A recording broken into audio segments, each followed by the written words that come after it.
Yes, karibu tena ndani ya Iyunga Sports kwa ajili ya kwenda kufahamu yale mengi ya kimichezo, na leo hii tutakwenda kuangazia sana mchezo wa finali ya Europa League kati ya Manchester United dhidi ya Tottenham Hotspur. Maana mchezo huo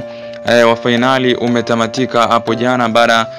ya Manchester United kugaragazwa kwa bao 1-0, na hivyo Tottenham Hotspur kutwaa taji hilo la Europa League. Kwa baada ya ushindi huo, Tottenham Hotspur hili linakuwa ni taji lao la tatu sasa katika kabati lao la makombe ya Europa League, ambapo wanaongoza kwa kutoa mataji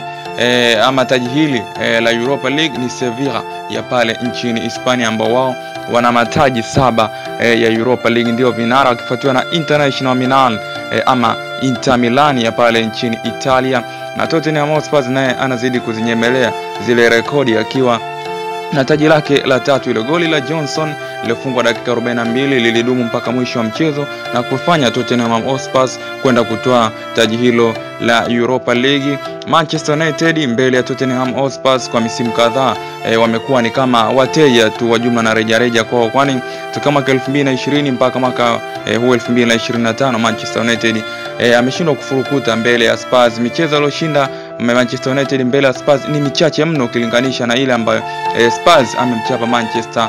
United. Spurs akiwa amemchapa Manchester United kwa zaidi ya michezo 6 toka mwaka 2020, na moja kati ya vipigo vikubwa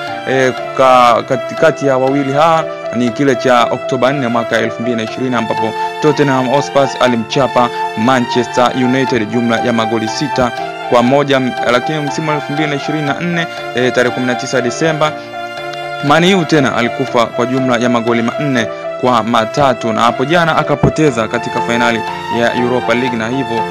Spurs kuwa sando mabingwa wapya wa taji hili la Europa League pale barani